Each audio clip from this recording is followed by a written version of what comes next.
আমিনুল ইসলাম বুলবুল ভাই ফিরছেন, বাংলাদেশে ফিরছেন, অস্ট্রেলিয়া থেকে ফিরছেন, কয়েকদিনের মধ্যেই ফিরছেন। বিসিবি প্রেসিডেন্টের দায়িত্বে আছেন বুলবুল ভাই। সেই পোস্টটা তো অবৈতনিক। বিসিবি প্রেসিডেন্ট হিসেবে কোনো বেতন তো আর তিনি পান না। আর যেহেতু তিনি বাংলাদেশ ক্রিকেট বোর্ড এই প্রতিষ্ঠানটার প্রধান, ফলে কখন তিনি অস্ট্রেলিয়া গেলেন, কখন তিনি বাংলাদেশে ফিরলেন, এই জন্য কারো কাছ থেকে তার অনুমতি নিতে হয় না, বা জবাবদিহিতারও কিছু আসলে নেই। এই কথা ইন্টারভিউতে বুলবুল ভাই নিজেই বলেছেন। সত্যি কথা। বুলবুল ভাই এইবার প্রায় মাসখানেকেরও বেশি সময় পর যে বাংলাদেশে ফিরছেন, ফিরে কিন্তু তাকে অনেকগুলা জবাবদিহিতার মুখে পড়তে হবে। বাংলাদেশের নতুন সরকারের নতুন ক্রীড়া প্রতিমন্ত্রী আমিনুল হকের সঙ্গে তিনি যে একটা মুখোমুখি অবস্থানে দাঁড়িয়ে গেছেন, ওই যে তদন্ত কমিটি নিয়ে পাল্টা একটা চিঠি যে তিনি দিয়েছেন, একক ক্ষমতা বলে যে দিয়েছেন, সেটা জবাবদিহিতার মুখে তাকে পড়তে হবে। বুলবুল ভাইকে দুইটা তদন্ত কমিটির জবাবদিহিতার মুখে পড়তে হবে।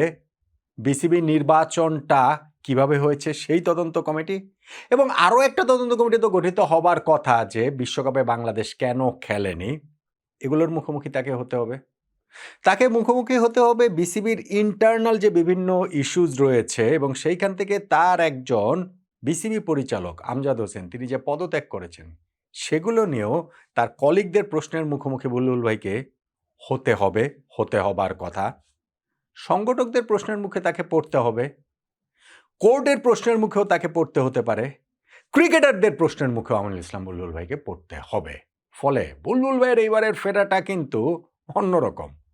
বিসিবি থেকে কখন তিনি বাংলাদেশে থাকলেন, কখন অস্ট্রেলিয়া গেলেন, সেইটা কি ম্যাটার করে না? অনেক কথা হয়েছে যে না ঠিক আছে, এখনকার পৃথিবীতে ওয়ার্ক ফ্রম হোম যদি হয় তাহলে ওয়ার্ক ফ্রম মেলবোর্নও আসলে হতে পারে। হ্যাঁ, হতে পারে। কিন্তু বাংলাদেশ ক্রিকেট বোর্ড প্রেসিডেন্টের পদটা কি এতটাই হালকা, এতটাই খেলো যে ধরেন ১.৫ মাস ধরে বিসিবি প্রেসিডেন্ট অন্য দেশে থেকেও দায়িত্ব পালন করতে পারবেন?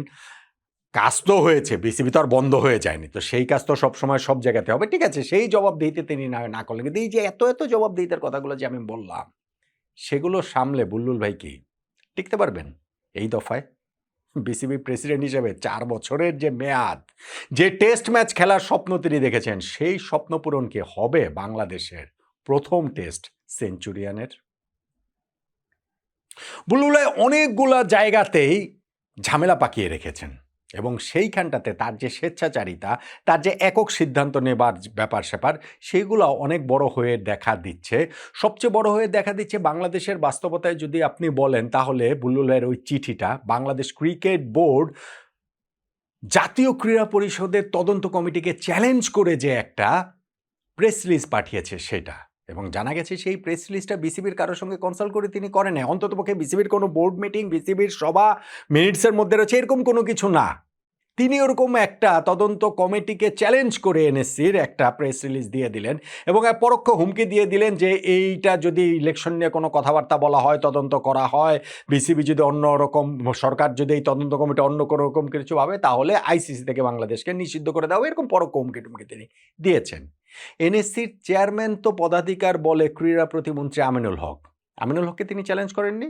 চ্যালেঞ্জ করেছেন। এখন যখন বাংলাদেশে এসেছেন, তার তো এই প্রশ্নের মুখে পড়তেই হবে যে ওই চিঠিটা তিনি মিডিয়া রিলিজটা কিভাবে দিলেন, কোন বাস্তবতায় তিনি দিলেন? তদন্ত কমিটির মুখোমুখি বুলবুল ভাইকে হতে হবে। বাংলাদেশের এই ক্রিকেট বোর্ডের সর্বশেষ যে নির্বাচনটা হয়েছে, সেই নির্বাচন নিয়ে অনেক প্রশ্নের জায়গা রয়েছে।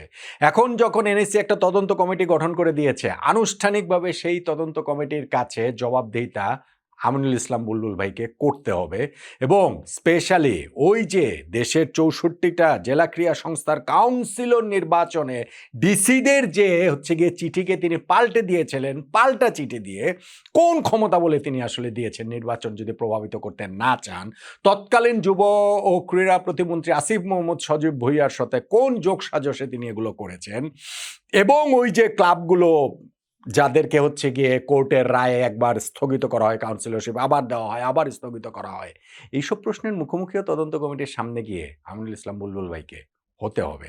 আর আরেকটা তদন্ত কমিটি, আমি জানি না ঈদের পরে তো কয়েকদিন পেরোলো, ওই তদন্ত কমিটিটা এখনো কেন গঠিত হচ্ছে না, যে বিশ্বকাপে বাংলাদেশ কেন খেলতে পারেনি, আমাদের ক্রীড়া প্রতিমন্ত্রী আমিনুল হক ভাই বলেছেন যে তিনি সেটা করে দিবেন, এবং সেই তদন্ত কমিটির মুখোমুখিও আমিনুল ইসলাম বুলবুল ভাইকে হতে হবে। সেই ক্ষেত্রে আবার তখনকার ক্রীড়া মানে উপদেষ্টা, প্রতিমন্ত্রী তার উপদেষ্টা আসিফ মাহমুদ উপদেষ্টা ছিলেন, এবং পরের যে উপদেষ্টা আসিফ নজরুল, ডক্টর আসিফ নজরুল, তার সঙ্গে কোন যোগসাজশে বাংলাদেশ বিশ্বকাপকে খেলতে পারেনি, খেলতে দেয়নি, সেখানটাতে বুলবুল ভাইয়ের ভূমিকা, ক্রিকেট বোর্ডের ভূমিকা কী ছিল? সেই প্রশ্নের মুখোমুখিও তো তাকে আসলে হতে হবে। তাকে মুখোমুখি হতে হবে এই যে আমি বলছিলাম যে আমাদের ক্লাব সংগঠকরা রয়েছেন তাদের, এবং সেইখানটাতে একটা বড় অংশ তার বিপক্ষে বিদ্রোহই করেছে। বিদ্রোহ করেছে না? খেলা হচ্ছে না, সব জায়গায় খেলা বন্ধ হয়ে আছে। আমি জানি না ওই ঘটনাপ্রবাহ কোর্ট কাচারিতে চলে যায় কিনা, আইন আদালতে চলে যায় কিনা, সেই পর্যন্ত বুলবুলকে নিয়ে যাওয়া হবে কিনা। আর বেশি করে মুখোমুখি হতে হবে, হতে হওয়া উচিত আমাদের ক্রিকেটারদের। আমাদের ক্রিকেটারদের রুটি রুজির পথ তো মোটামুটি বন্ধ করে দিয়েছেন। বড় বড় কাজ তিনি করেন, বড় বড় কথা তিনি বলেন। ওই যে বিশ্বকাপে খেলতে যায়নি, আমরা একটা 7 দিনের 4 দিনের টুর্নামেন্ট করে আমরা 10 কোটি টাকা খরচ করে ফেললাম, বিরাট প্রাইজ মানি দিলাম। কিন্তু আমাদের দেশের সিংহভাগ ক্রিকেটারের বেঁচে থাকার মূল যে অবলম্বন, সেই লীগ ক্রিকেটের কি অবস্থা? ঢাকা প্রিমিয়ার লীগ ক্রিকেটের কি অবস্থা? অন্যান্য বছর তো এই সময়ের মধ্যে দলবদল হয়ে যায়, লিগের সূচিও হয়ে যায়। লিগের এইবারের কোথাও কোনো সাড়া শব্দ নাই। কেন নাই? কেননা এই বুলবুলের বোর্ডের অধীনে তো অধিকাংশ প্রিমিয়ার লিগের ক্লাবগুলো লিগ খেলবে না। বোর্ড প্রেসিডেন্ট হিসেবে সেই ব্যর্থতার দায় কি? তারও না। তিনি সেই সমস্যার সমাধানে কি পদক্ষেপ নিয়েছেন? গত 1 মাস 1.5 মাসে কি পদক্ষেপ নিয়েছেন? যত সময় ঘনিয়ে আসছে তত কি পদক্ষেপ নিয়েছেন? অস্ট্রেলিয়ায় গিয়ে বসে থাকলে পদক্ষেপটা কিভাবে নেবেন আমাকে বলেন তো দেখি। এই যে আমাদের ক্রিকেটার জাকের আলী অনেক ফেসবুকে স্ট্যাটাস দেন, আক্ষেপ ভরা স্ট্যাটাস দেন যে একসময় আমরা ঢাকা প্রিমিয়ার লিগ খেলতাম। সেইটা নিয়ে আপনারা ট্রল করেন, অনেকে ট্রল করেন। ভাই, এই ঢাকা প্রিমিয়ার লিগ দিয়ে বাংলাদেশের প্রিমিয়ার সব ক্রিকেটারদের রুটি-রুজির ব্যবস্থা হয়। ন্যাশনাল টিমের কন্ট্রাক্টেড ওই যে 25-30 জন ক্রিকেটার রয়েছেন তাদের কথা বাদ দেন। তার বাইরে যে আমাদের যে 100 জন ক্রিকেটার রয়েছেন, তাদের মূল আয়ের জায়গা এই ঢাকা প্রিমিয়ার লিগ। কোথায়? সেই প্রিমিয়ার লিগ বন্ধ হয়েছে। জাকের আলী অনেক আক্ষেপ বড় স্ট্যাটাস দেন, সেটা নিয়ে আমরা হাসাহাসি করি, সেটা নিয়ে আমরা ট্রোল করি। আমাদের নুরুল হাসান সোহান আরেক ক্রিকেটারও ফেসবুকে স্ট্যাটাস দিয়েছেন যে প্রিমিয়ার লিগের স্মৃতিটা সবসময় বিশেষ কিছু, নতুন সিজন শুরু হওয়ার অপেক্ষা। কোথায় সেই সিজন? কোনো দিকের কি কোনো হাওয়া বাতাস রয়েছে? এই সময়ের মধ্যে আমিনুল ইসলাম বুলবুল ভাইয়ের তার ওই স্বেচ্ছাচারিতার আরও একটা নমুনা দিয়ে দেখিয়েছেন তিনি, যেখানটাতে মিডিয়া কমিটির চেয়ারম্যানের দায়িত্ব থেকে আমজাদ হোসেনকে সরিয়ে দেওয়া হয়েছে। সরিয়ে তিনি দিতেই পারেন, দায়িত্ব পুনর্বন্টন করতেই পারেন, কিন্তু সেটা তো একটা প্রসেস আছে, সেটা তো একটা ওয়ে আছে। অসম্মানজনক উপায়ে যদি সেটা করেন তাহলে তো ঘরও ঠিক থাকবে না। যেমন ঠিক থাকেনি, আমজাদ হোসেন সেই অসম্মানটা না নিতে পেরে বাংলাদেশ ক্রিকেট বোর্ড থেকে পদত্যাগ করেছেন।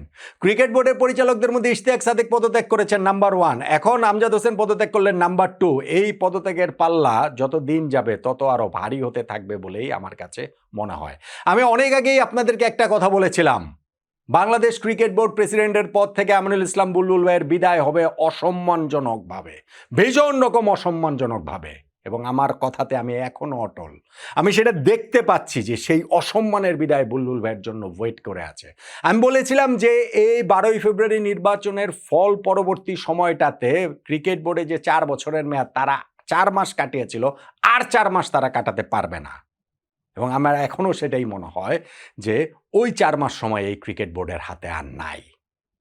এই ক্রিকেট বোর্ডকে ভেঙে ফেলা হবে, এই ক্রিকেট বোর্ডকে বিদায় নিতে হবে। কোনভাবে, কোন প্রক্রিয়ায় নিতে হবে সেইগুলা আমি জানি না, কিন্তু যেই নির্বাচনটা, প্রশ্নবিদ্ধ নির্বাচনটা তারা করেছিলেন, সেইটা করে পার পাওয়া যাবে বলে এখনকার সময় আমার কাছে মনে হয় না। এবং বিশ্বকাপটা বাংলাদেশ যেভাবে খেলতে পারেনি, সেইখান থেকেও বুলবুল ভাইয়ের দায়মুক্তির জায়গা আছে বলে আমার কাছে মনে হয় না।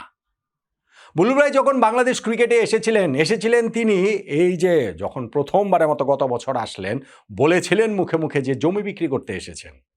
জমি বিক্রি করতে এসে বাংলাদেশ ক্রিকেট বোর্ডের প্রেসিডেন্ট হয়ে গিয়েছিলেন, এবং তারপরে তিনি বলেছিলেন যে একটা কুইক টি20 ইনিংস খেলতে চান, বিসিবির পরে নির্বাচনটা দিয়েই তিনি চলে যাবেন। যদি তিনি চলে যেতে পারতেন, বাংলাদেশ ক্রিকেটে তিনি স্মরণীয় হয়ে থাকতে পারতেন। লোভ সংবরণ করেছেন। ক্রিকেট বোর্ড প্রেসিডেন্টের মতো মর্যাদাপূর্ণ আসনটাতেও তিনি স্থায়ী হিসাবে গেড়ে যেতে চাননি। যা বলেছিলেন কথা রেখেছেন, নির্বাচন দিয়ে তিনি চলে গেছেন, কিন্তু তিনি তো সেটা করেননি। লোভের কাছে বরং আত্মসমর্পণ করেছেন। ক্রিকেট বোর্ড প্রেসিডেন্ট হিসাবে আরও 4 বছর থাকার লোভে তিনি সেই নির্বাচন করেছেন, এবং ওই নির্বাচনে তখনকার সরকারের সঙ্গে যোগসাজশে অনেক নয়ছই তিনি করেছেন। এইবার তাই বুলবুল ভাই যখন ফিরছেন, ফেরাটা অন্যরকম হবে, এবং সেই ফেরাটা আমার কাছে মনে হয় চিরতরে চলে যাওয়ার জন্যই বুলবুল ভাইয়ের এই ফেরা কিনা। ওই প্রশ্নটা এখন ক্রমশ বড় থেকে আরও বড় হয়ে উঠছে। আমার তো মনে হয় না বুলবুল ভাইরা খুব বেশি দিন আর, আমিনুল ইসলাম বুলবুল অন্ততপক্ষে বোর্ড প্রেসিডেন্ট হিসাবে খুব বেশি দিন আর থাকতে পারবেন বলে আমার তো মনে হয় না।